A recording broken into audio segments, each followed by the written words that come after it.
Hello students, ये है part 2 of external trade. इसमें हम लोग कुछ चीज़ें पढ़ रहे होंगे। जैसे हमने एक्सपोर्ट ट्रेड की कहानी सुनी थी, वैसे ही पूरी कहानी पढ़ेंगे हम इंपोर्ट ट्रेड की। उसके अलावा जो हम पढ़ रहे होंगे दैट इज एक्सटर्नल ट्रेड। इनके जो डॉक्यूमेंट्स यूज होते हैं एक्सटर्नल ट्रेड में, वो इंपॉर्टेंट चीज़ें। फिर WTO के बारे में, GATT के बारे में, उनके differences and objectives of WTO। तो ये कुछ चीज़ें हम लोग पढ़ रहे होंगे। इसमें हम लोग शुरुआत करते हैं वही कहानी से हमारी कि वहां से रामू ने शर्ट्स आपको भेज दी हैं, कनाडा शर्ट्स को, और बैंक ने पेमेंट रिलीज कर दी है। Now what is the next procedure? अब इंपोर्ट का क्या प्रोसीजर, अब कनाडा शर्ट्स के लिए क्या प्रोसीजर है, राइट? सो वो प्रोसीजर के लिए हम लोग शुरुआत करते हैं ट्रेड इंक्वायरी से। ट्रेड इंक्वायरी मतलब वही जैसे हम लोग एक्सपोर्ट में कर रहे थे कि सब कुछ ठीक है, सारे टर्म्स एंड कंडीशंस क्लियर हैं एंड हम लोग आगे ट्रेड कंटिन्यू करना चाहते हैं। फिर उसके बाद आता है इंपोर्ट लाइसेंस। जैसे एक्सपोर्ट के लिए आपको लाइसेंस चाहिए, वैसे ही कुछ चीजें सामान लाने के लिए भी आपको लाइसेंस चाहिए। आपका जो कस्टम होता है वो आपको एक लाइसेंस इशू करता है कि ठीक है, आप एक अथॉरिटी वाले पर्सन है, कोई भी ऐसा इलीगल काम नहीं चल रहा है एंड कुछ भी खराब आप नहीं कर रहे हैं। फिर उसके बाद आ जाता है ऑब्टेनिंग फॉरेन एक्सचेंज। सो आप पेमेंट कर रहे हैं, तो लेट्स से रामू शर्ट्स है, ठीक है। अब रामू शर्ट्स को तो रुपीज में पेमेंट चाहिए, बट कनाडा शर्ट वाला बोलता है कि भाई मेरे पास तो कैनेडियन डॉलर ही है। तो कोई तो एक बीच में मीडियम होगा ना, जो कैनेडियन डॉलर को इंडियन रुपीज में कन्वर्ट करेगा, वो होता है हमारा फॉरेन एक्सचेंज। तो हमें हमारी करेंसी कन्वर्ट करवानी पड़ती है। फिर placing the indent slash order.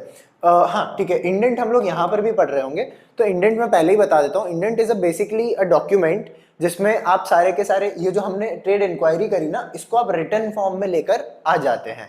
सारे के सारे टर्म्स एंड कंडीशंस आप बता देते हैं उनको, एंड जो भी मतलब आपके अग्रीमेंट्स हैं वो क्लियर हो जाते हैं इंडेंट ऑर्डर में। फिर उसके बाद हम लोग का आ जाता है सेंडिंग लेटर ऑफ क्रेडिट। हाँ, हमने बोला था लास्ट टाइम कि लेटर ऑफ क्रेडिट जब जाता है तभी पेमेंट रिलीज होती है, तो ये वो पार्ट आ गया हमारा। फिर उसके बाद आ जाता है प्रोक्योरिंग द शिपिंग डॉक्यूमेंट्स। अब शिपिंग हो गई है तो उसके कुछ डॉक्यूमेंट्स भी होते हैं, आप प्रूफ देंगे ना कि एज एन एक्सपोर्टर आप प्रूफ देंगे कि भैया देखो मैंने सामान एक्सपोर्ट कर दिया है। अब फिर वो इंपोर्टर के पास आएगा, तो ये वो डॉक्यूमेंट्स हो जाते हैं हमारे। फिर उसके बाद अपॉइंटमेंट ऑफ क्लियरिंग एजेंट। जैसे लास्ट टाइम हमने एक्सपोर्ट करते वक्त क्लियरिंग एजेंट लिया था, वैसे ही सिमिलर केस में हम लोग इंपोर्ट करते वक्त भी एक एजेंट को हायर करते हैं, क्योंकि एज यू कैन सी बहुत सारे प्रोसीजर्स हैं और वो चेंज भी होते रहते हैं और कॉन्स्टेंटली बढ़ते भी रहते हैं, कुछ कम भी होते रहते हैं। तो वो चीजें जो हमें पता होनी चाहिए, ऐसा पॉसिबल नहीं है कि आप सब कुछ पता रखें, तो इसके लिए हम लोग एक एजेंट हायर कर लेते हैं। फिर उसके बाद आ जाता है formalities to be completed by clearing agent, जैसे हम लोग लास्ट टाइम देखा था एक्सपोर्ट में। इसमें हम लोग वो भी बात कर लेते हैं, इंडोर्समेंट ऑफ डिलीवरी, कि भैया डिलीवरी आ चुकी है, हमारी शिप यहाँ पर आके रुक चुकी है। फिर उसके बाद आ जाता है बिल ऑफ एंट्री, के आप शिप में ऐसे ही नहीं घुस सकते, ठीक है। दूसरी चीज कि शिप आ चुकी है उसका प्रूफ होता है कि आपने सामने वाले पर्सन को बताना है, एक्सपोर्टर को, कि बिल मतलब शिप आ गई है, उसका प्रूफ होता है, तो वो प्रूफ होता है bill of entry. Payment of dock charges, मतलब आपका सामान शिप से उतरेगा भी तो वो उतरने का जो, जैसे हमने चढ़ाने के लिए डॉक चार्जेस दिए थे, वैसे उतारने के लिए भी देने पड़ रहे हैं, राइट?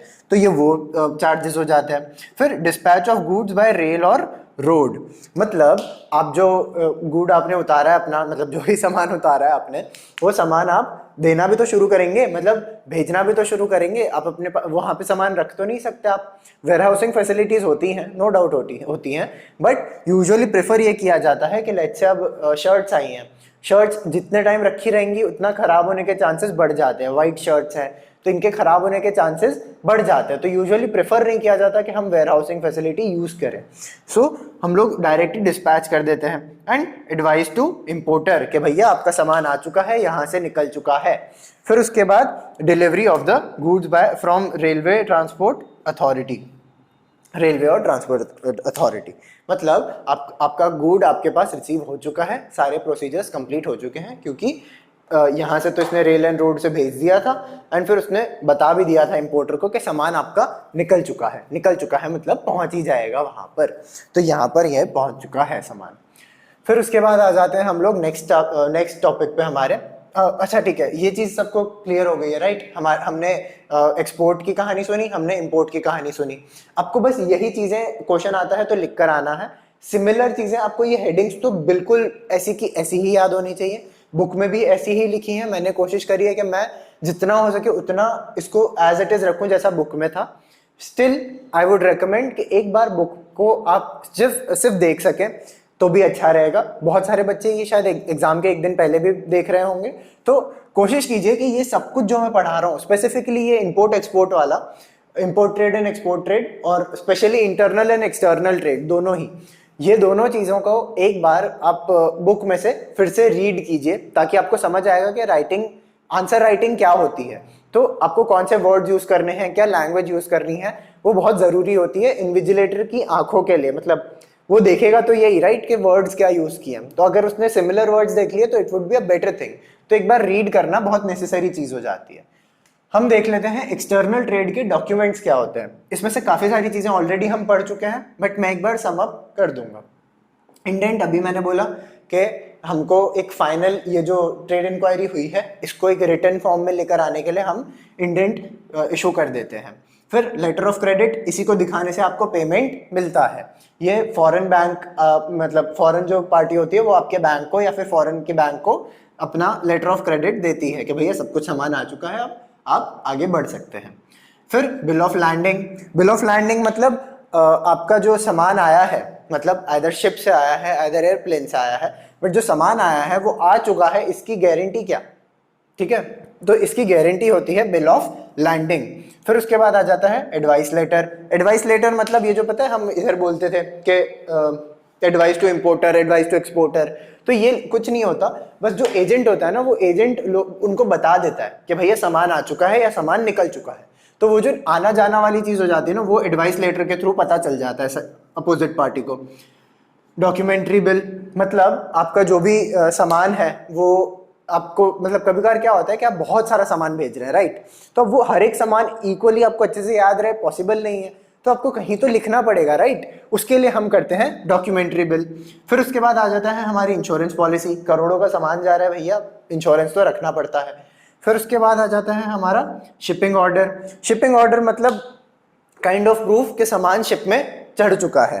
फिर उसके बाद आ जाती है मेट्स रिसिप्ट। मेट्स रिसिप्ट मतलब आपका जो हवाई जहाज का जो, मतलब हवाई जहाज बोल लो या फिर शिप बोल लो, उसका जो कैप्टन है उसकी जो रिसिप्ट होती है, उसके पास जो मतलब प्रूफ होता है कि मेरे हवाई जहाज में या मेरे शिप में ये सामान है, उसको बोला जाता है mate's receipt. Shipping bill. Shipping bill मतलब मैंने बोला, इधर ऊपर भी हमने कहीं पे बात करी थी शिपिंग ऑर्डर और शिपिंग बिल की। शिपिंग बिल मतलब सामान ऊपर चढ़ चुका है, फिक्स्ड है। शिपिंग ऑर्डर मतलब सामान चढ़ा दो ऊपर। दो चीजें हैं, सिमिलर है बट अलग है। इसमें होता क्या है कि शिपिंग ऑर्डर मतलब आपको बोल दिया गया है भैया चलो सामान चढ़ाओ, सामान चढ़ाओ, सामान चढ़ाओ, तो जो मजदूर सामान चढ़ा रहा है या फिर क्रेन के थ्रू सामान चढ़ रहा है, उसकी जो अथॉरिटी होती है वो होती है कस्टम के पास। सो कस्टम ये इशू करता है शिपिंग ऑर्डर कि भैया चलो सामान चढ़ा दो। फिर आता है हमारा शिपिंग बिल।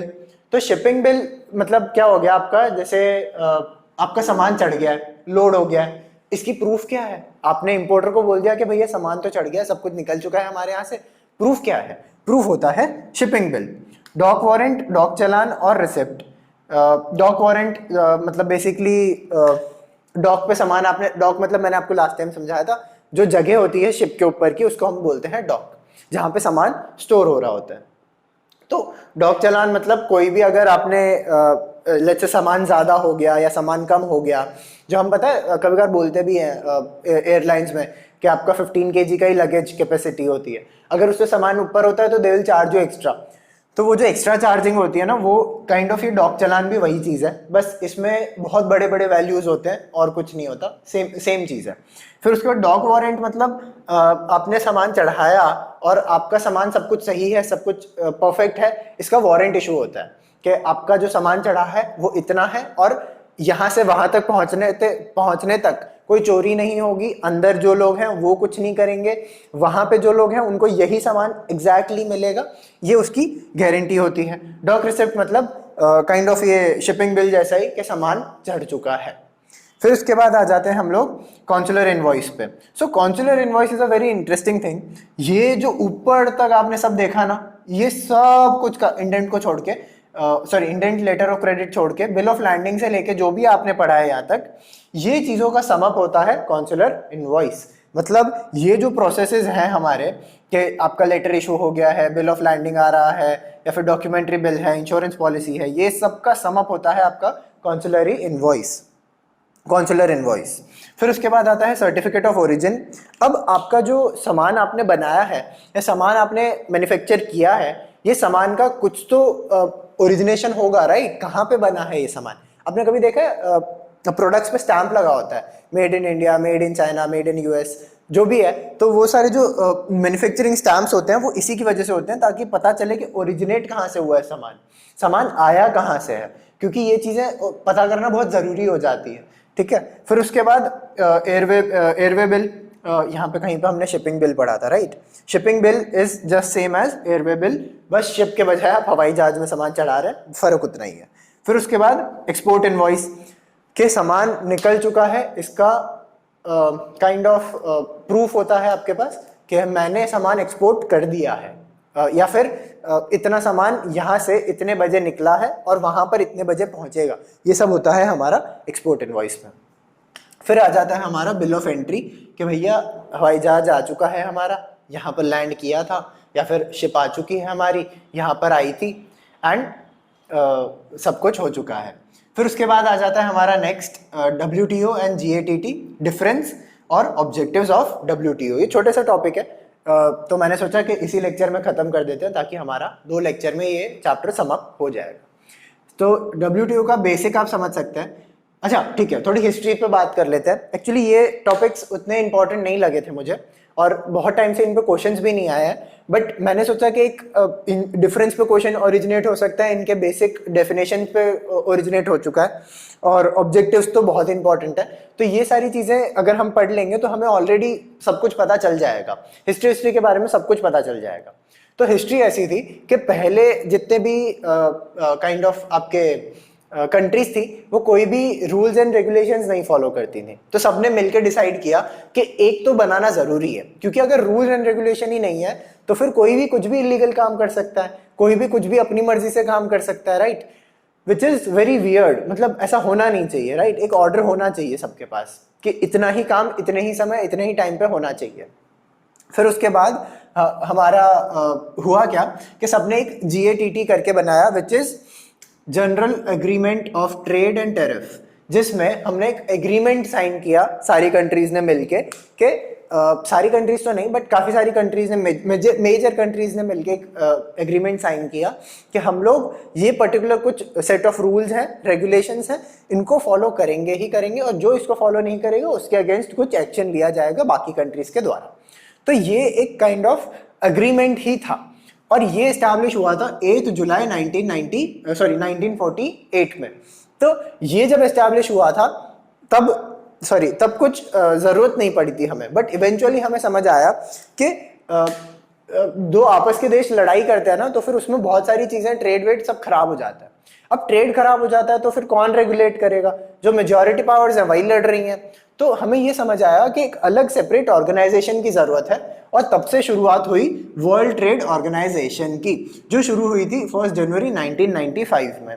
मतलब आप समझ सकते हैं कि बहुत पुरानी बात नहीं है, वर्ल्ड ट्रेड ऑर्गेनाइजेशन अभी अभी शुरू हुआ है। और वर्ल्ड ट्रेड ऑर्गेनाइजेशन और बेसिक GATT में फ़र्क इतना है कि GATT was an agreement and WTO is a particular organisation, जिसका एक ऑफिस भी है, जिसने मतलब जिसमें लोग जॉब भी कर रहे हैं, and they can take actions according to their laws, और जो भी उन्होंने सेट किए हैं सारी कंट्रीज ने मिलके। हम एक अच्छा डिफरेंस समझ लेते हैं। कंसेप्चुअल फ्रेमवर्क मतलब मैंने बोला आपको कि ये एक ऑर्गेनाइजेशन है, और ये तो खाली बस एक अग्रीमेंट था, ठीक है ना? मतलब बहुत सारे एग्रीमेंट्स थे, बट एक अग्रीमेंट्स थे, राइट? कि हमने ऐसा आपस में डिसाइड किया है, बट कोई चेक करने वाला नहीं है। जैसे 2 भाई होते हैं, ठीक है, अब सबने 2 चॉकलेट्स हैं, एंड उन्होंने दोनों ने डिसाइड किया हम एक एक खाएंगे, बट अब बड़ा भाई थोड़ा बलवान, अब उसने बोला कि भैया मैं तो तेरी आधी चॉकलेट भी खा लूंगा। तो रूल तो टूट गया, बट कोई गवर्निंग अथॉरिटी नहीं है। बट अब मम्मी ने बोला है कि भैया एक चॉकलेट तुम्हारी, एक चॉकलेट तुम्हारी, तो फिर अब चाह के भी कोई नहीं खा सकता क्योंकि मम्मी है, मम्मी से मार पड़ेगी। तो वो चीज हो जाती है काइंड ऑफ मतलब इससे आप थोड़ा बहुत अंदाजा लगा सकते हैं कि ये क्या चीजें हैं। WTO खाली बस अग्रीमेंट है दो भाइयों के बीच का, but sorry GATT was an agreement दो भाइयों के बीच का, बट WTO मम्मी है कि भैया सब कुछ सही से चल रहा है, मैं देख रही हूँ। तो वो चीजें हमारी WTO में होती हैं। ये कंसेप्चुअल फ्रेमवर्क का डिफरेंस है हमारा। फिर उसके बाद इंस्टीट्यूशनल एग्जिस्टेंस, जैसे मैंने बोला कि WTO अभी भी चल रहा है बट ये बंद हो चुका है, मतलब अब इसकी जरूरत ही नहीं है, हमने इससे अच्छी चीज फॉर्म कर ली है। फिर नेचर ऑफ पार्टिसिपेशन, सो जैसे मैंने बोला कि इसमें कोई मतलब कोई है नहीं, गवर्निंग अथॉरिटी नहीं है कोई, हमने आपस में डिसाइड किया है खाली बस। But on the other hand WTO में गवर्निंग अथॉरिटी है, WTO ही खुद एक अथॉरिटी है जो गवर्न करेगी चीजों को कि भैया सब कुछ सही है ना। फिर उसके बाद scope of applications end of rules and regulations, मतलब आप ऐसे समझ लीजिए कि WTO आज चाहे तो कोई भी रूल नया बना सकता है, कोई भी रूल एस्टैब्लिश कर सकता है एंड बोल सकता है कि सबको ये फॉलो करना पड़ेगा। ऑन द अदर हैंड ये एक अग्रीमेंट था, राइट? तो अग्रीमेंट में आपको सबको रेडी करना पड़ता है कि ठीक है ये चीज आप फॉलो कर रहे होंगे तभी हम एग्रीमेंट साइन करेंगे, राइट? नहीं तो फिर एग्रीमेंट साइन ही नहीं हो सकता। अब वो दो भाई के बजाय मान लो 5 भाई थे, अब 5 भाई ने एक भाई में बोला कि मैं तो भाई कैसा भी करूंगा, मेरे को तो नहीं रहना तुम्हारे साथ, मैं तो सबकी चॉकलेट छीन के खाऊंगा। तो वो चीजें आप अग्रीमेंट में नहीं समझा सकते लोगों को। उसके लिए आपको एक ऑर्गेनाइजेशन चाहिए कि हम उसके अगेंस्ट स्ट्रिक्ट एक्शन लेंगे, उनको बोलेंगे कि आप फॉलो करो ही करो। तो ये चीजें हमारे लिए WTO ने करी थी। तो ये सारे हमारे बेसिक डिफरेंसेस हैं। मोटा मोटी घूम फिर के वही आ जाता है कि ये एक ऑर्गेनाइजेशन है और ये सिर्फ एक अग्रीमेंट था। फिर उसके बाद हम आ जाते हैं ऑब्जेक्टिव्स ऑफ WTO पे। सो ऑब्जेक्टिव्स ऑफ WTO ये था कि raising the standards of living, मतलब एक कंट्री है जो जिसका स्टैंडर्ड ऑफ लिविंग बहुत खराब है। स्टैंडर्ड ऑफ लिविंग से मतलब कि वहाँ का रहना पीना खाना और पानी वगैरह घर वगैरह बहुत उनके खराब थे, झोपड़पट्टी में रहते थे सब लोग और बहुत ऐसी चीज़ें थी। सबसे बेस्ट एग्जांपल है सिंगापुर। तो उनका बहुत आप आज से अराउंड 50-60 साल पहले अगर हम जाएंगे तो उनकी कंडीशन बहुत ही ख़राब थी। बट आज की डेट में जस्ट बिकॉज ऑफ दिस उनका ट्रेड और ये सब की वजह से वो एक्सपोर्ट इंपोर्ट इतना उनका अच्छा है, आज उनकी टूरिज्म इंडस्ट्री इतनी अच्छी है कि उनका स्टैंडर्ड ऑफ लिविंग अपने आप हाई हो गया है। तो ये हो जाती है रेजिंग स्टैंडर्ड्स ऑफ लिविंग। फिर आ जाता है एम्प्लॉयमेंट जनरेशन। WTO आज खुद इतने सारे लोगों को एम्प्लॉय करता है, मोर ओवर वो और भी एम्प्लॉयमेंट जनरेट करता है क्योंकि ये सारी की सारी चीजें आपको कस्टम तो है ही आपके पास, बट अगर कस्टम ने भी फॉलो नहीं किया तो WTO तो है ना ऊपर। तो इतनी सारी एम्प्लॉयमेंट यहाँ पर आपने देखा कौन कौन ये ट्रेड इंक्वायरी से लेकर आपका एंड में ये आपके जो एजेंट्स वगैरह होते हैं कितने सारे लोग एम्प्लॉय हो रहे हैं। तो वो सारी चीजें WTO की वजह से हो रही हैं। Then optimal use of world resources. मान लेते हैं एक कंट्री है जिसके पास बहुत अच्छे रिसोर्सेज हैं जिसकी सारी कंट्री को जरूरत है। One of the examples is lithium. अब बैटरीज आपको चाहिए तो लिथियम तो चाहिए आपको। अब लिथियम एग्जैक्टली तो मुझे याद नहीं है कि कौन सी, आई गेस ताइवान में बहुत ज्यादा लिथियम है। सो ताइवान इज अ कंट्री जहां पे लिथियम बहुत ज्यादा है बट उनके पास और कोई रिसोर्स नहीं है।